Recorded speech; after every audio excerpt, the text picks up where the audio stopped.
밑에 기록이 되어져 있습니다. 다시 제가 44절부터 봅니다. 모세와 눈의 아들 호세아가 와서 이 노래의 모든 말씀을 백성에게 말하여 들리니라.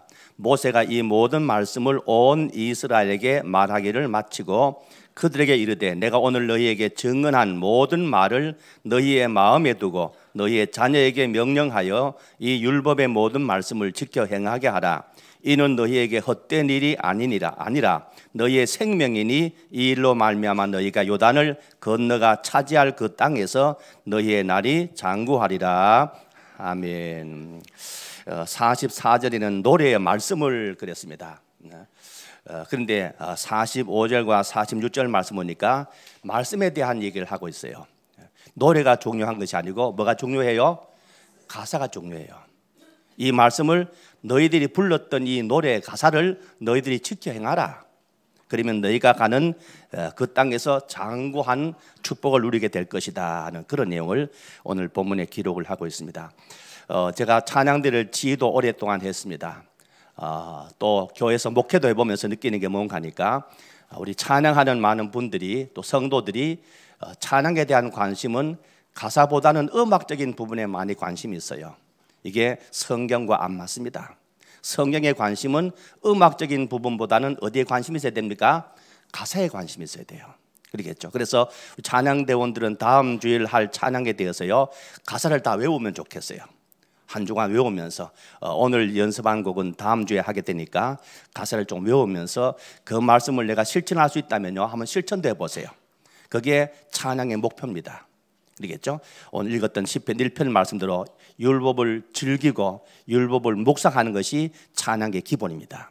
그래서 오늘 찬양에 대한 말씀을 조금 소개하면서 어떻게 찬양하는 것이 중요하고 또 하나님은 어떤 찬양을 원하시는가 하는 그런 부분들을 조금 제가 말씀으로 나누겠습니다. 찬양이 뭐냐?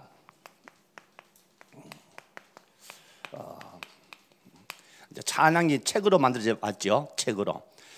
성경과 동일하게 찬양의 책을 만들어서 지금까지 계속 쓰고 있습니다. 우리가 지금 가지고 다니는 찬양책도 한 600곡이 되는 찬양의 책이 있습니다. 이 찬양의 책이 뭐냐? 찬양에 기록된 찬양이 뭐냐 물으신다면은 저는 좀 이렇게 한번 이름을 붙여보고 싶어요. 성경 노래책이다.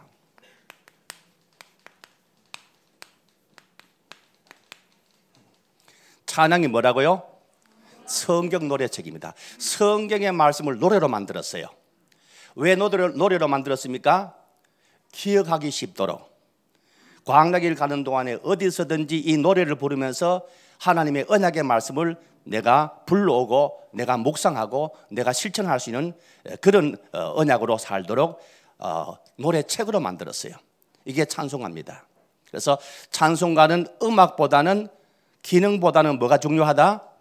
가사가 중요합니다. 그래서 여러분 가사를 가지고 묵상하면서 내 삶 속에 한 주간 좀 실천할 수 있는 부분들은 실천하면서 한번 살아보면요 이건 찬양자가 누릴 최고의 특권이고 축복입니다.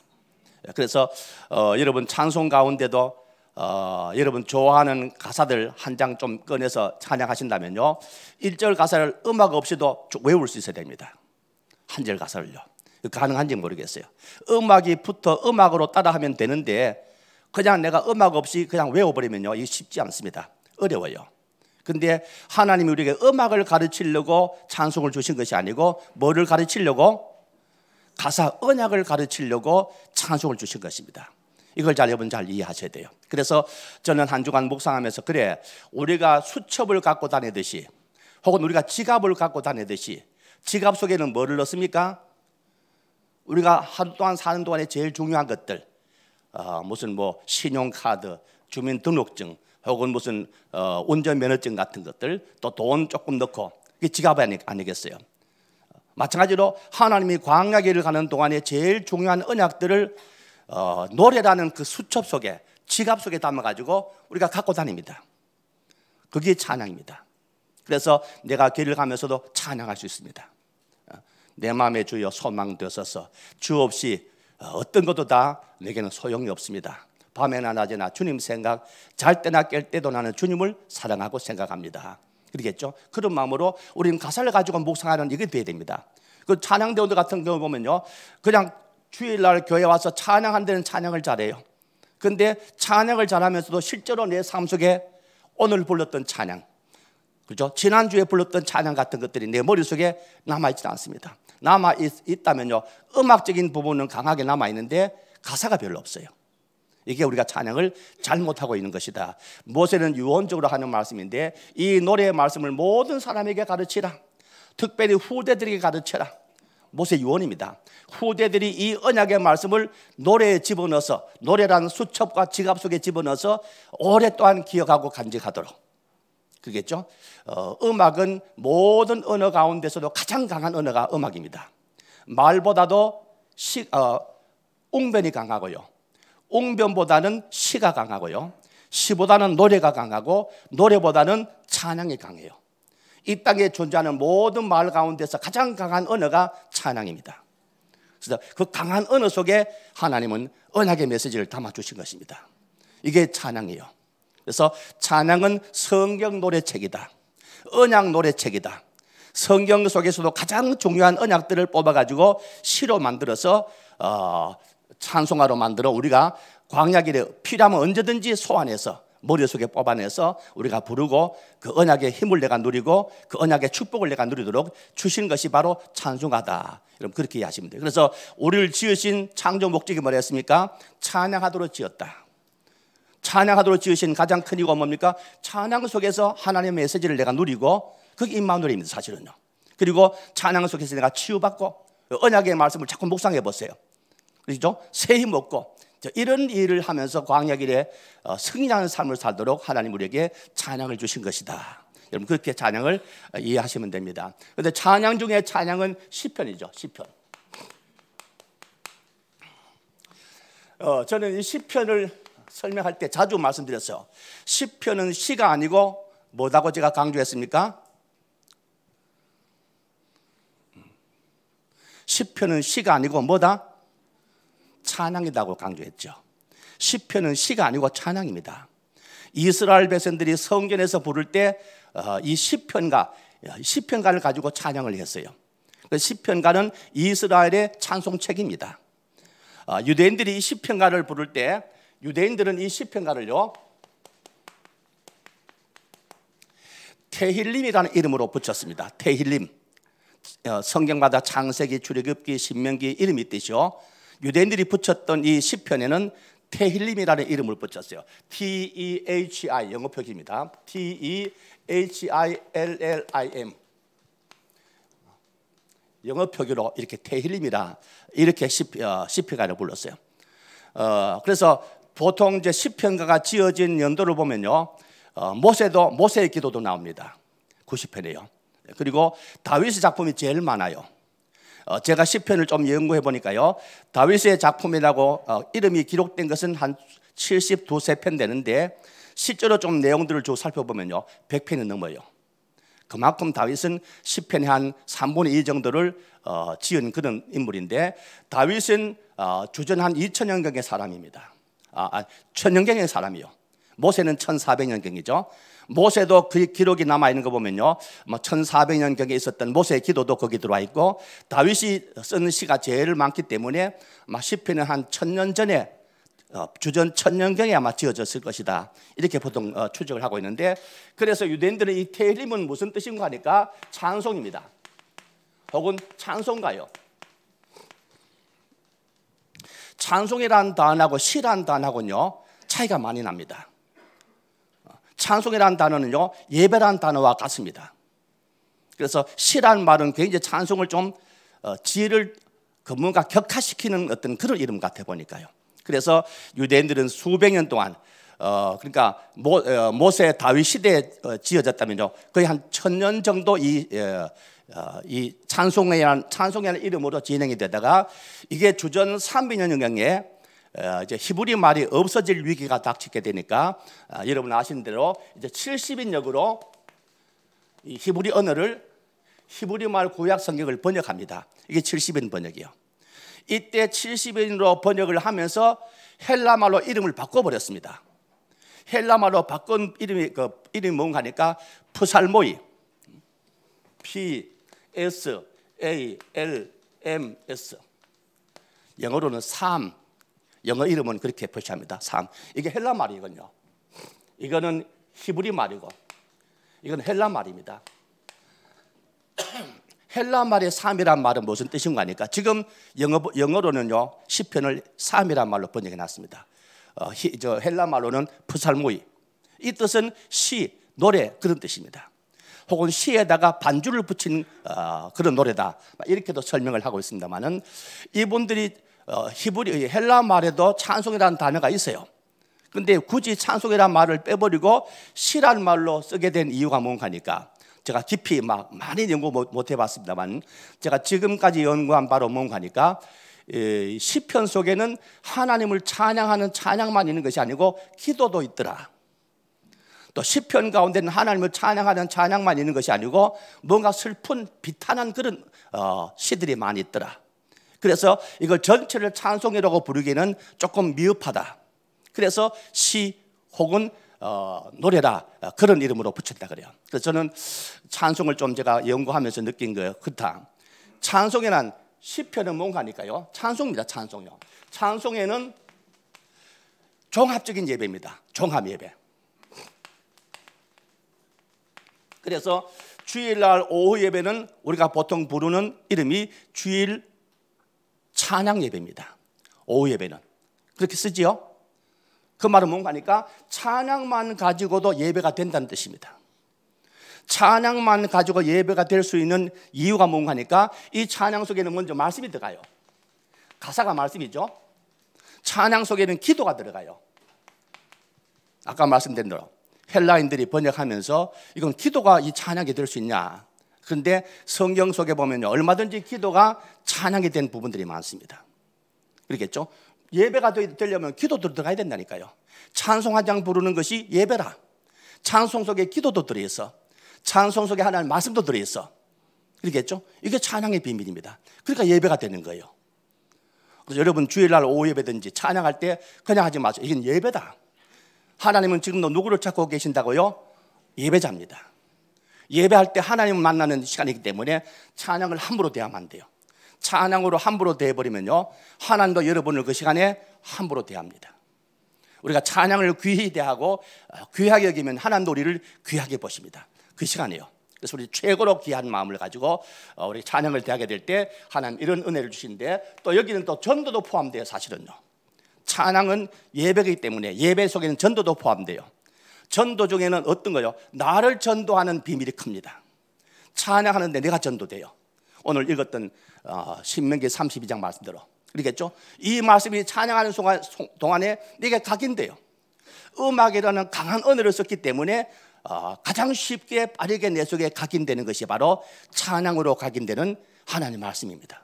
그래서 여러분 찬양자들은 하나님의 말씀이 풍성해야 됩니다. 왜? 찬송을 그만큼 많이 하니까요. 그런데 우리는 찬송가의 곡은 잘하는데 가사를 잘 몰라.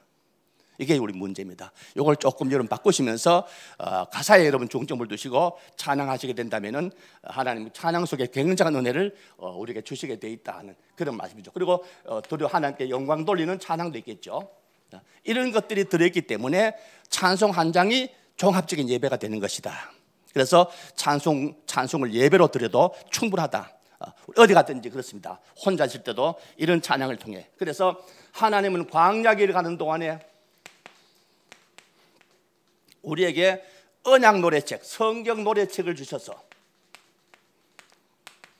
필요할 때마다 우리가 찬양하면서 하나님과 교제하고 찬양하면서 하나님 말씀을 내 삶에 내 가는 길에 묵상하면서 적용하고 그렇죠? 이 신명기 32장 나오는 그 얘기들입니다. 적용해라. 하나님 말씀을 네 삶에 지키면은 네가 장구하고 복을 받게 될 것이다. 그래서 너희들에게 찬양을 가르치는 것이다. 찬양은 노래의 말씀이다. 말씀이 중요하다 하는 그런 부분들을 오늘 이 모세 요원 속에서 잘 강조되는 사실을 잘 볼 수가 있습니다. 그래서 우리는 광야에 가는 동안 수시로 찬양하자. 어느 만큼 하루에 7번씩 내 속에 찬양 하나님의 언약의 말씀을 각인시키라. 이게 찬양의 비밀입니다. 하루에 7번씩 우리에게 하나님의 말씀을 묵상하고 각인시키라. 음악으로 하는 것은 무섭습니다. 제가 몇 번 얘기했죠. 한 이만큼 두꺼운 오페라 한 편 하려면 이만큼 두꺼워요. 주역으로 하면요 한 권 다 외워야 됩니다. 근데 이 한 권 다 외울 수 있는 가장 큰 키가 뭔가 하니까 음악으로 하면 외워집니다. 그냥 외우면 안 외워져요. 성경 66권을요 이 찬양으로 다 풀어놨습니다. 중요한 언약들은요. 그래서 우리는 찬양을 가지고 노래로 부르게 될 때 굉장히 각인이 쉬워집니다. 빨라지고요. 한번 각인이 제대로 들어가 버리면요 안 빠져나와요. 그래서 지금 각인, 체질, 뿌리를 강조하는 그런 시간표에 제가 볼 때 찬양은 아주 적합한 비밀을 가지고 있는 것이다. 그래서 찬양대원들의 이 응답들을 꼭 찾아내야 되겠다는 그런 메시지입니다. 자, 그리고 이제 뭡니까? 우리는 광야길에 진짜 복음을 누립니다. 이스라엘의 찬송중에 거하신 하나님이시기 때문에 임마누엘을 찬양 속에 실제로 누리라. 음악을 잘하는 것은 문제가 아닙니다. 그건 아니요. 가사를 가지고 묵상하게 될 때 그게 하나님이시고 하나님 말씀이기 때문에 최고의 임마누엘의 축복을 누리게 되는 것이고, 이 속에 뭐가 있습니까? 가사 속에 힘이 있습니다. 참된 힘이 있고요, 답이 있습니다. 또 축복이 따라옵니다. 그래서 찬양자가 제일 큰 복 받아야 돼요. 제가 많이 강조했습니다. 세상 음악인들은, 사단의 손에 있는 세상 음악인들이 사실 세상 속에서 제일 대접받습니다. 돈 제일 많이 버는 단체, 제일 많이 버는 개인, 음악인들입니다. 다 뺏겼어요. 하나님께서 이사야 42장 8절 말씀을 보니까 내 영광을 다른 자에게, 내 찬송을 아이돌에게 주지 아니하리라. 하나님 말씀이에요. 여러분들은 하나님 자녀이기 때문에 우리 아이돌들보다는요 뭔가 훨씬 더 명예가, 경제력이 뛰어나야 됩니다. 이걸 받아야 돼요. 이래야 우리는 세계복음할 수 있어요. 사실은요 다윗 보면 경제가 엄청납니다. 지난번에 얘기했죠. 다윗이 가졌던 경제금만 보면요 지금 독일 연방정부가, 연방은행이 가지고 있는 모든 금보다 다윗이 개인이 가진 금이, 지금 다윗의 금이 더 많습니다. 그만큼 하나님 축복하셨어요. 그러니까 아이돌을 하고는 비교를 못하는 게 사실은요. 이만큼 하나님께서 찬양하는 자에게 복을 주시려고 창조 목적부터 찬양하도록 우리를 부르시고, 또 성경책도 두꺼운데 600곡이 넘는 찬송가를 가지고 늘 교회 다니게 하신 하나님의 목적이 거기 있는 것이다. 여러분 그렇게 좀 잘 이해를 하시면 되겠습니다. 자, 첫 번째입니다. 찬양은 최상의 예배입니다. 혼자 있을 때 찬양으로 예배를 많이 하십시오. 굉장히 치유됩니다. 굉장히 힘없습니다. 내 인생을 싹 바꾸는 그런 어마어마한 축복들이 이때 나타납니다. 저도 인생을 바꾸었던 가장 큰 계기가 바로 혼자서 부대 안에서 찬양하다가 제 인생의 운명을 바꿨습니다. 하나님 바꿔주셨어요. 다윗을 보시면 더 확실하게 여러분 그런 부분들을 깨닫게 될 것인데, 여러분 안대로 시편 69편 31절 30절 31절 말씀 보니까 황소를 드림보다 하나님 더 기뻐 받으시는 제사가 뭐다? 찬양입니다. 옛날 구약시대는 대제사장이나 왕들이요 1년에 한두 번 하나님께 제사할 때 최고로 제물로 드렸던 것이 황소입니다. 그런데 하나님은 그 황소보다 우리의 찬양을 더 큰 제물로, 더 귀한 예배로 받으신다는 사실이 여기 기록되어 있어요. 신약시대에 와서도 히브리 13장 15절 말씀 보니까 항상 찬미의 제사를, 신약시대는 제사란 말 안 쓰죠. 예배입니다. 그런데 항상 찬미의 제사를 하나님께 드리라. 신약시대도 여전히 찬양이 예배가 된다는 사실을, 귀중한 예배가 된다는 사실을 그렇게 기록을 해놓았습니다. 우리가 찬양 속에 들어있는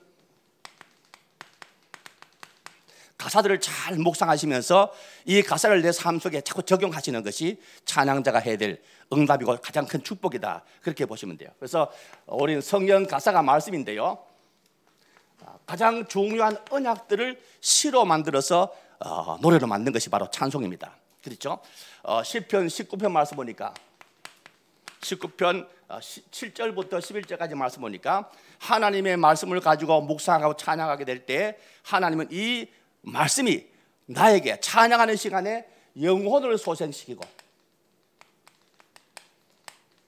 찬양하는 자에게, 예배하는 자에게 하나님께서는 그 가사를 인하여서 영혼을 소생시키시고, 또 하나님은 찬양하게 될 때 우둔한 자로 지혜롭게 하며, 찬양을 제대로 한 자들은 지혜롭습니다. 굉장히 지혜롭습니다. 하나님께서 그런 지혜를 주신다는 말씀이죠. 그렇습니다. 또 하나님께 찬양하는 자들은 마음을 기쁘게, 정직하여 마음을 기쁘게 합니다. 마음을 행복하게 해요. 행복하게요. 찬양자가 찬양할 때 얻을 축복입니다. 지혜가 부족하거든 찬양 좀 해보시기 바랍니다. 깊은 찬양, 하나님이 요구하시는 참된 찬양을 좀 해보시면 좋겠다. 그리고 하나님 말씀은 순결하기 때문에 우리의 눈을 밝게 합니다. 시편 19편 7절부터 11절까지 한번 여러분 집에 가셔서 좀 잘 살펴보시면 좋겠습니다. 그래서 시편 56편 4절과 10절 말씀 보니까 찬양이 뭐냐? 내가 여호와를 의지하고 그 말씀을 찬송하였도다. 여호와를 의지하고 말씀을 찬송하는 것이다. 이게 찬송입니다. 찬양 시간은 내가 하나님을 의지하는 시간이요, 하나님을 바라보는 시간이고 하나님께 집중하는 시간입니다. 찬양하는 시간에 잡념을 끌어들이지 마세요. 찬양하는 시간에 딴 데 보지 마세요. 집중이 중요합니다. 하나님께 집중하고 가사에 집중하고요. 그렇겠죠? 여러분, 그러면은 우리 인생에게 그 시간에 이런 마음입니다. 영혼이 살아나고, 그렇죠? 내 마음에 참된 영적인 지혜가 생기고, 찬양하는 시간에 우리의 마음이 행복해지고, 또 찬양하는 시간에 영안이 열려지게 되는 이런 역사들이 일어나게 될 것을 시편 19편 말씀에 잘 설명을 해주고 있습니다. 그래서 찬양은 뭐냐? 여호와를 의지하는 시간이고 그 말씀을 가지고 하나님을 찬양하는 것이다. 이해되십니까? 아멘입니까?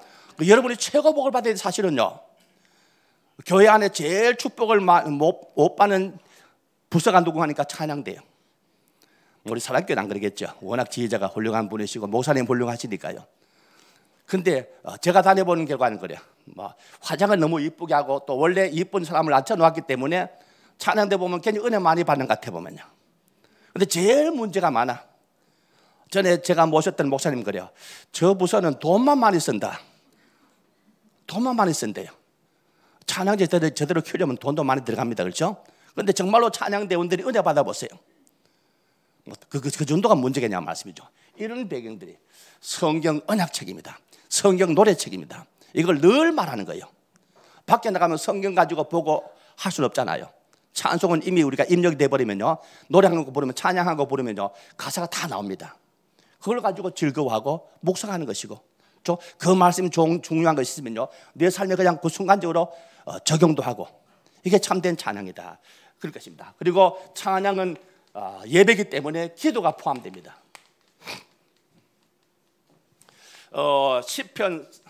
이사야 시편입니다. 시편 42편 8절 말씀 보니까 밤에는 찬송이 내 입에 있어 하나님께 기도하리로다 그랬어요. 찬송한다고 해놓고는 끝에는 기도한다 그랬어요. 그러겠죠? 찬송 속에 기도가 들어갑니다. 그게요. 용모사님 가끔 그런 얘기 하잖아요. 뭐 어떤 사람이 좀 이상하게 보이면 막 욕하지 말고 하나님 저 사람 왜 저렇습니까? 그런 얘기 하라 하지 않습니까? 그건 기도가 된다고 말씀이죠. 우리가 찬송 속에서 그런 것이 필요합니다. 기도가 돼요, 사실은요. 우리가 때로는 내가 하나님 앞에 찬송할 수 있어요. 이런저런 문제, 이런저런 슬픔, 이런저런 아픔을 가지고 내 혼자 노래를 지어서도 찬양할 수 있습니다. 그 다윗의 시편이 다 그런 거예요, 사실은요. 슬플 때, 힘들 때, 위기 때 다윗이 불렀던 것이 다 그런 거라는 거 사실은요. 기도가 또 포함되지고요. 그러겠죠? 뭔가 또 하나님께 영광 돌리는 찬양도 거기 들어가고요. 예배이기 때문에 찬양 속에 기도가 들어갑니다. 그래서 종합적인 예배가 되는 것이다 하는 그런 말씀이죠. 자, 그리고 하박국서 3장 1절부터 19절까지 말씀 보면요, 하박국서 3장 1절에는 거기 보니까 하박국의 기도가 시작됐다. 그리고 19절 말씀 보니까 영장에 맞춘 노래다 그래서요.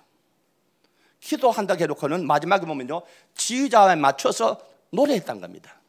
그래서 기도와 찬양을 같이 본 겁니다. 저는 제가 좀 말씀드렸습니다만은 찬양은 곡조가 붙은 기도라 저는 그런 말은 그렇게 성경적이지 못하다 봅니다. 기도는 기도고 찬양은 찬양인데 때로는 이럴 때는 있다는 얘기입니다. 기도가 찬양이 되고 찬양의 기도가 되어져서 하나님 앞에 예배하는 그런 부분도 있다는 사실을 성경은 잘 설명해 주고 있습니다. 그래서 시편 90편 아까 말씀드렸죠, 모세의 기도입니다.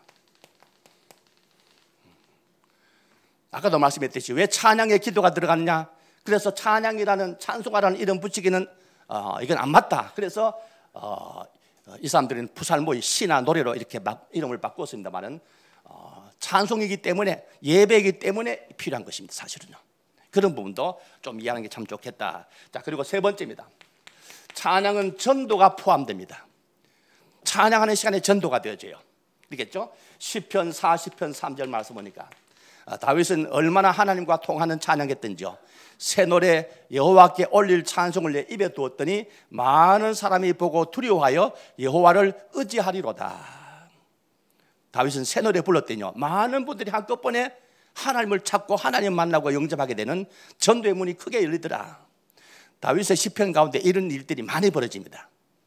찬송가는요, 전도의 큰 문이 돼요. 사실은요. 왜 전도의 문이 안 됩니까? 음악적인 부분을 강조해버리면요, 그건 하나님 역사 안 하십니다. 사실은요. 그렇겠죠? 육신적인 것을 즐겁게 하는 그런 찬양은요, 하나님 역사 안 하십니다. 이게 우리가 좀 제대로 봐야 될 그런 부분들이죠. 하나님께 찬양할 때는 참되는 가사가 중요하다는 사실을 여러분 좀 기억하시면 되겠고요. 신약시대에 와서도 사도행전 16장 25절 말씀 보니까 바울과 실라가 밤에 찬양하고 기도하다가 누구를 영접시킵니까? 간수를 영접시키죠. 그러겠죠? 간수 가서 뭐라고 말했어요? 선생들아, 내가 어찌하면은 구원을 받겠느냐? 그러면 바울이 부른 노래의 가사가 뭐였습니까? 구원에 관한 노래였겠죠. 그러니까 내가 어떻게 하면 구원받겠네 그러겠죠. 만일 간수가 바울이 부른 노래가 너무 멋있으면요, 간수 가서 뭐라 했겠어요?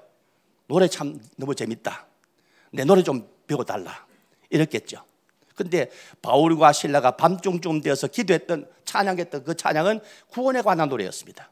이걸 듣고는 이 간수가 와서 예수를 믿게 되는 그런 놀라운 축복을 보게 됩니다. 어떤 우리 다락방에 계시는 목사님 그랬어요. 찬양하니까 전도문 안 열리더라. 다락방 초기에 제가 그 얘기 듣고 제가 충격받았어요. 저분은 대단한 앞에 서는 인물인데 왜 저런 말씀을 하실까?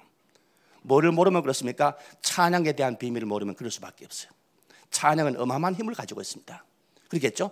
정말 여기 찬양 노래 잘 부르는 사람 한 사람 딱 나와서 1분만 노래 부르면요, 진짜 기가 막힌 노래 부르면요, 오줌 쌀 사람들이 참 많습니다. 그 음악의 힘이요. 음악은 언어 중에 제일 강한 언어가 음악이라니까요. 유 목사님 얘기했지 않습니까? 마이클 잭슨이 와서 공연할 때 항상 밖에 뭐 대기시킨다고요? 앰뷸런스를 대기시킵니다. 듣다가 막 영적으로 약한 사람들은 어떻게 깨닫해버립니다. 기절하기도 하고요. 우리는 워낙 찬송을 많이 하고 영적인 훈련을 많이 받았기 때문에 뭐 어떤 노래도 그렇게 안 씁니다. 근데 노래도 괜찮은데 진짜 예배적인 찬양이 안 되니까 그건 문제입니다. 사실은 예배적인 찬양할 때는요, 눈물도 나고 기쁨도 있고 행복도 하고요, 감사도 생기고요, 찬양하면서 나도 모르게 막 눈물이 나고 그런 것이 와야 돼요. 찬양할 때 보면 그런 분들이 별로 없어요. 뭐를 중심으로 찬양합니까? 가사가 아니고 음악 위주, 재능 위주 이렇게 가버리면 예배가 아니에요. 그렇겠죠? 우리는 찬양이 뭐가 돼야만 된다? 예배가 돼야 돼요. 예배가 되자면은 찬양 가사 속에도 전도의 어떤 그런 비밀들이, 마음들이 내게서 나와야 되겠고요, 찬양하게 될 때는 그 속에 기도하는 어떤 그런 마음들이 중심이 나와줘야 됩니다. 물론 가사에 따라서 좀 다뤄주겠습니다만요, 이런 것들이 종합적인 예배가 되는 것이다 하는 그런 말씀이죠. 자, 그리고 우리가 하나님 앞에 찬양하는 이 찬양은 하나님께 영광 돌리는 찬양도 있습니다. 그러니까 이게 너무 중요하기 때문에 늘 하는 얘기입니다. 예배 순서 가운데 70%가 찬양 순서입니다. 그런데 우리는 찬양에 대해서 소중함을 못 느낍니다. 우리는 사모늘만 하고 있단 말씀이죠. 찬양에 대한 가치를 몰라요. 찬양에 대한 축복을 몰라요. 다윗은 어마어마한 왕이 되었고 축복을 받은 사람인데 이 사람이 불렀던 찬양에는 관심이 없다니까 사실은요. 그렇겠죠? 찬양이 뭐라고요? 언약 노래집입니다. 성경 노래책이요, 복음 노래책이나 복음 노래책. 언제든지 내가 이것을 내 머릿속에 집어넣었다가 수처처럼 지갑처럼요, 광야길을 가는 동안에 꺼내가지고 내가 누릴 수 있고, 그렇겠죠? 내가 적용할 수 있는 그런 굉장한 비밀을 가진 책인데 말씀이죠. 이걸 우리는 잘못 해석하고 잘못 누리고 있는 것이 우리의 모습인데, 아마 여기에 사탄의 배경도 크다, 여러분 그렇게 좀 잘 이해하시면 되겠어요. 그래서 여러분들은 찬양에 대한 관심들이 많은 분들이시니까요. 찬양의 뭔지를 제대로 이해하시면요. 여러분 아이돌 가수들 안 부럽습니다. 사실은요. 조금만 누리면요. 지금은 좀 부럽지요? 제가 지난번도 말씀드렸습니다. 음악인들이 참된 복음을 이해하지 못하고 세상 음악 속에 빠져버리면요. 일반 평균 나이보다 남자들은 3분의 1을 못 살아요. 한 25년 정도 짧게 삽니다. 여자들은 한 20년 정도. 여러분 제 메시지 보셨죠? 호주 시드니 대학의 심리학 교수가 12,666명을 대상으로 해서 60년 동안 미국의 음악인들, 전 세계 음악인들 가지고 통틀어서 통계낸 겁니다. 저는 그거 보고 깜짝 놀랐어요. 월스트리트 저널에 실렸던 내용인데 2014년도에 우리나라 어떤 신문에도 그걸 발췌해서 기록했더라고 보니까요. 그런데 우리는 거기에 대해서 별로 관심 없어요. 음악인들 뭐 잘 사는데, 유명한데 뭐 우리가 부러운데 말씀이죠. 아니, 절대 아닙니다. 마귀는 이렇게 명예와 돈을 다 주고는 이 사람 이렇게 막 멸망시켜 버립니다.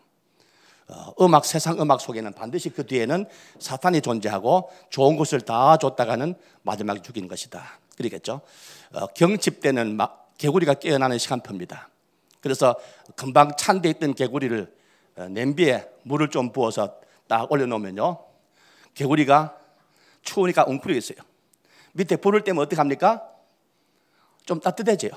그럼 개구리가 신나서 막 돌아다닙니다. 신나게. 점점 뜨거워져도 몰라요. 마지막에 어떻게 됩니까? 혀를 빼물고 죽어버립니다. 사탄은 그런 전략을 써요. 좋은 거 다 줍니다. 마지막에는 그렇게 비참하게 죽이게 만드는 것이 바로 음악인데, 음악의 힘이 이렇게 크기 때문에, 음악의 영광이 이렇게 크기 때문에 그런 일을 당하면서도 지금 세상에는 음악하게 또 야단입니다. 사실은요. 우리는 하나님 주신 이 좋은 축복된 찬양을 가지고 가치를 모르니까 지금 안 하고 있단 말씀이죠. 그래서 늘 제가 강조합니다만 우리 교회는 사원을 합니다. 어쩌면 제일 중요한 것으로 찬양일 수도 있어요. 창조 목적으로 찬양으로, 존재 목적으로 찬양을. 예배 순서 가운데도 70%가 찬양이라. 이거 얼마나 중요하면은 이 예배 시간에 이렇게 찬양을 많이 하겠냐 말씀이죠. 하나님의 뜻이고 축복이 여기기 때문에 우리가 좀 잘 보아야 될 그런 부분들입니다. 자, 두 번째입니다. 그리고 최상의 예배가 되기 때문에 우리는 찬양에 대한 예배를 제대로 누리고 축복을 제대로 찾아내라. 하루 한 번 드리는 찬양의 첫날의 복이 임하는 주일날 축복이 첫날의 축복이 있단 말씀이죠. 자, 두 번째는 최고의 말씀 운동입니다.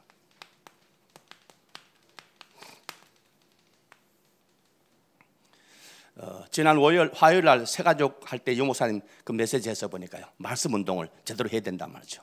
알겠죠? 찬양은 말씀 운동하기에 최적화된 것입니다. 기가 막힌 거예요, 사실 말씀 운동에. 그래서 찬송가를 주었다니까요. 중요한 언약들을 다 노래 속에 담아가지고 마음껏 부르고 마음껏 내 머릿속에 저장해 놓고 필요하면 꺼내 쓸 수 있도록. 이게 찬양입니다. 그래서 말씀 운동에 최적화된 최고의 비법이 바로 찬양인데, 찬양을 통해 우리는 각인하고, 아까도 나왔죠, 뭔가 우리하고 전도문을 열어요. 자, 먼저 자신에게 말씀 운동하는 찬양입니다. 자신이 계속 찬양하면요, 내 속에 스스로 말씀 운동이 되어버립니다. 이게 찬양이에요. 노래 운동하지 마시고 말씀 운동하십시오. 찬양 가지고요. 이게 여러분 절대적으로 중요합니다. 여기 다른 데 빠지면 안 돼요. 음악에 빠져버리고 재능에 빠져버리면요, 말씀 운동이 안 됩니다. 그런 사람들은 오히려 어떤 면에서 그 음악 가지고 하다 보면요, 교회는 다니는데 영적인 문제 올 수 있습니다. 이게 중요한 부분들이 사실요. 그런 거 봐야 돼요. 그래서 시편, 아까 읽었던 시편 1편 2절 3절 말씀 보니까 자신에게 뭘요? 하나님의 율법을 자꾸 각인시킨 겁니다. 여호와의 율법을 즐거워하며 그 율법을 주야로 묵상하는도다. 하루에 7번씩 묵상해봐라. 종일 묵상해봐라. 평생 묵상해봐라. 그렇겠죠? 각인될 수밖에 없어요. 노래로 부르면 제일 빨리 각인됩니다, 사실은요.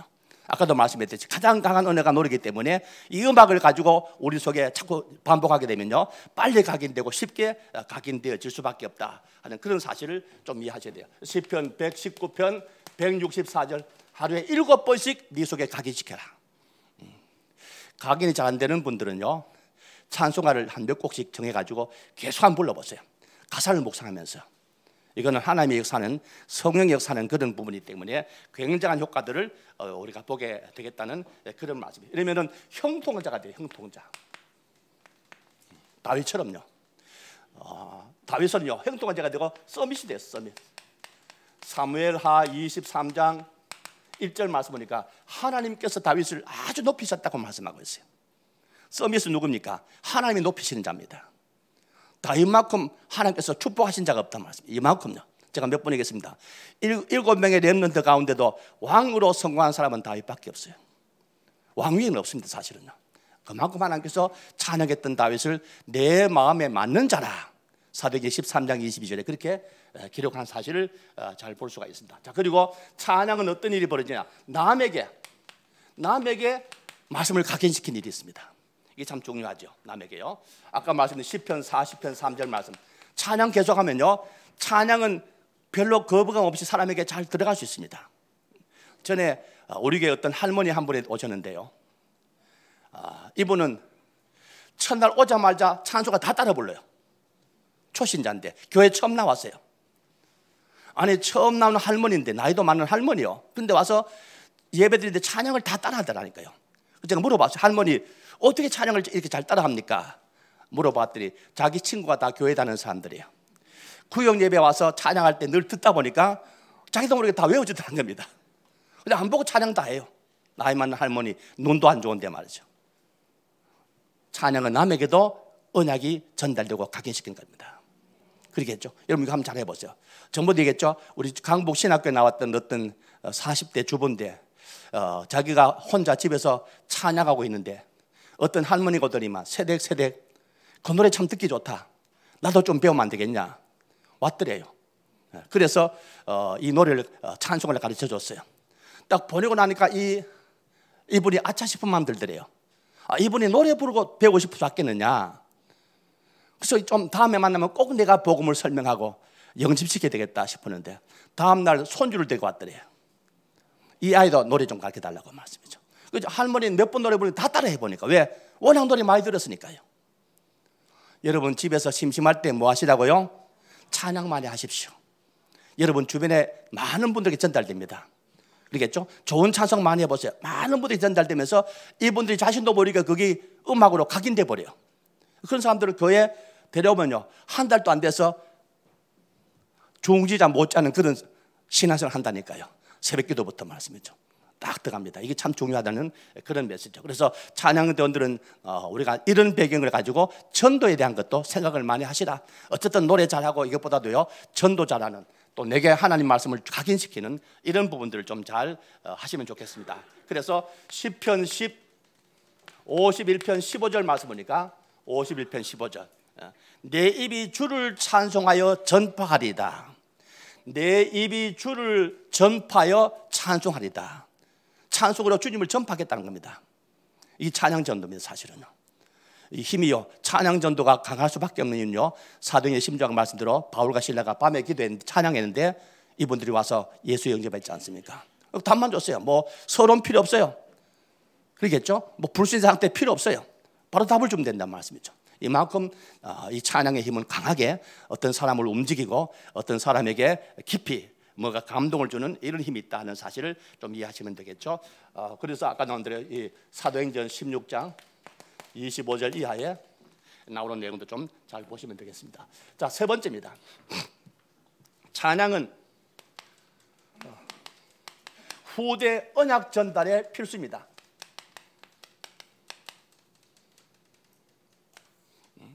지금 우리 찬송도 몇십 년 전, 몇백 년 전, 혹은 천년 전의 찬송도 우리 찬송가 속에 들어와 있어요. 옛날에 불렀던 그 많은 좋은 찬송들이요, 우리 찬송 속에 지금 들어와 있다니까, 사실은요. 그러겠죠? 우리가 지금 또 부르는 좋은 찬송들은 앞으로 혹은 10년, 100년 후에도 이 찬송이 또 전달될 것입니다.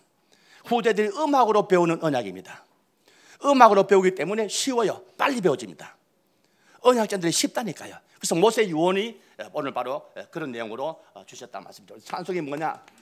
찬송은 수십 혹은 수백 혹은 수천 년 전까지 모든 그들이 불렀던 언약의 중요한 노래들이 지금 우리 찬송가 속에 담겨져 가지고 우리에게까지 전달되어졌다 맞단 말씀이죠. 우리는 그런 언약의 찬송들을 많이 부르면서 내가 누리고, 그 다음에 우리가 누렸던 찬송들은, 좋은 찬송들은 후대에게 전하는 것이 우리가 해야 될 찬양사역의 중요한 부분이다. 그렇겠죠? 그래서 두 번째 모세 유언입니다.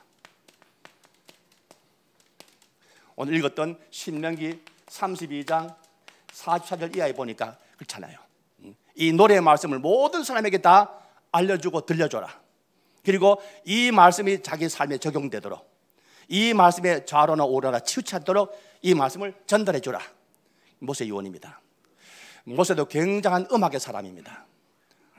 제가 말씀드렸죠. 훌륭한 분들 보면요, 다 음악의 사람이에요. 우리나라 세종대왕도 음악의 사람입니다. 세종대왕은 음악을 뭐로 정의했냐? 음악은 사랑이다 그랬어요. 음악은 하나 되게 하는 힘이 있다 그랬어요. 지난 말씀드렸죠. 공자 꼬리다분해 보이죠? 저도 그렇게 생각했는데 아니요, 공자도 얼마나 깨인 사람입니다. 공자가 주장하는 인, 어질인자, 이거는 인격의 완성을 말하는 것이다. 인간의 인격을 완성하는 의미를 인으로 표현했는데, 인격을 완성하는 인은 뭐로서 완성시킬 수 있느냐?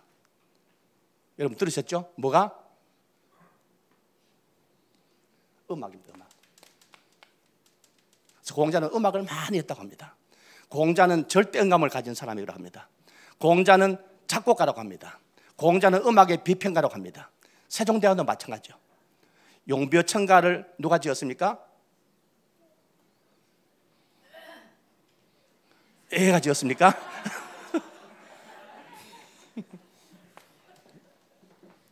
훌륭한 인물들 보니까 다 음악을 했어요. 근데 문제는요, 음악을 했는데 음악의 이유와 음악의 목적을 모르면 안 돼요. 그렇죠? 만일 공자가 이사야 43장 21절을 알았다면, 만일 공자가 시편 22편 26절 여호와를 찾는 자는 그를 찬양할지어다, 네 마음이 영원히 살게 될 것이다, 이 말씀을 알았더라면 어떻게 되겠습니까?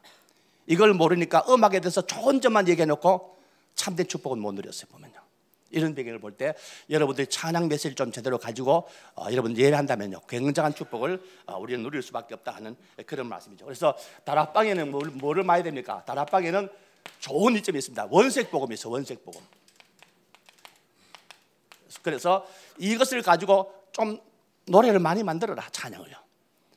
이 참 중요합니다. 다락방에는요. 그렇겠죠? 다락방에는 전도 전략들이 많습니다. 사실은요. 이걸 가지고 찬양을 제대로 만들어라. 그래서 시대적으로 자꾸 물려주면 됩니다. 아, 이게 전도 전략이구나, 이게 성경에 나오는 전도 전략이 맞구나, 이런 것들이 음악을 가지고 설명하면 쉽습니다. 금방 받아들여요. 이런 것들이 우리가 해야 될 가장 중요한 사역이다. 저는 그렇게 봅니다. 그래서 음악을 여러분 사랑하시고 좋아하시는 분들이기 때문에 이런 부분들을 좀 가슴에 담으시고 한번 기도 좀 해보시면 좋겠어요. 작곡하고 뭔가 작사할 그런 분들은요, 시편을 한 100번을 읽어보세요. 시편이요, 찬양의 모델입니다. 예배의 모델이에요. 사실은요. 그러면요, 진짜 거룩한 예배가 나옵니다. 하나님께서는 우리에게 예배를 원하실 때 거룩한 예배를 원하세요. 섞인 예배 원치 않습니다. 거룩한 예배입니다. 그렇겠죠? 거룩하단 말은 하나님께로부터 온 가사, 하나님께로부터 온 곡이 돼야 됩니다. 이게 거룩한 거예요. 그럴 때 하나님이 이 예배를 기쁘게 받아주신다 하는 그런 말씀이죠. 결론 맺겠습니다. 여러분은 각자 환경과 성격에 맞는 찬송들을 좀 한 몇 곡 골라보세요. 혹은 골라기 어려우신 분들은 주일날 불렀던 주보의 찬송들을 한번 골라가지고요, 한 장 전체를 봐도 좋고 아니면 한 절만 외워도 좋습니다. 이걸 한 장 아예 외워보세요.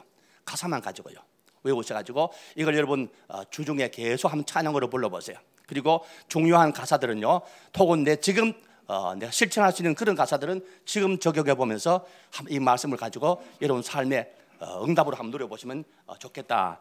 찬양에도 정시 찬양이 있고요, 무시 찬양이 있고 집중 찬양이 있습니다. 정시는 하루에 7번씩, 무시는 하루 종일, 집중 찬양은 그 필요할 때마다 하시면 돼요.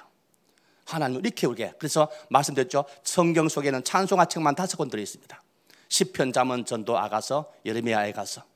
기도책은 없어도 찬송책은 이렇게 많이 있어요. 그것도 부족해서 600곡이 넘는 찬송가를 또 붙여놨어요. 근데 사모들만 하니까 찬양에 대해서는 별로 관심이 없어요.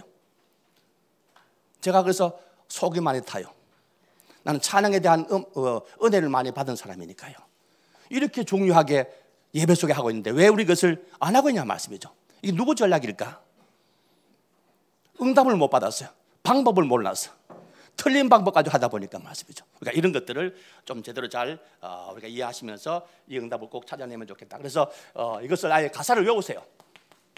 찬양대원들은 그주간 다음 주간 할 가사를 외우세요. 외우면서 자꾸 찬양해 보세요. 그래서 시편 1편 2절 3절대로 자꾸 묵상하시면서 굉장한 치료가 나옵니다. 다락방의 강점 가운데 하나가 치유거든요. 치유. 찬양할 때 시편 22편 26절 말씀 보니까 마음이 막 살아납니다. 마음이 살아나요.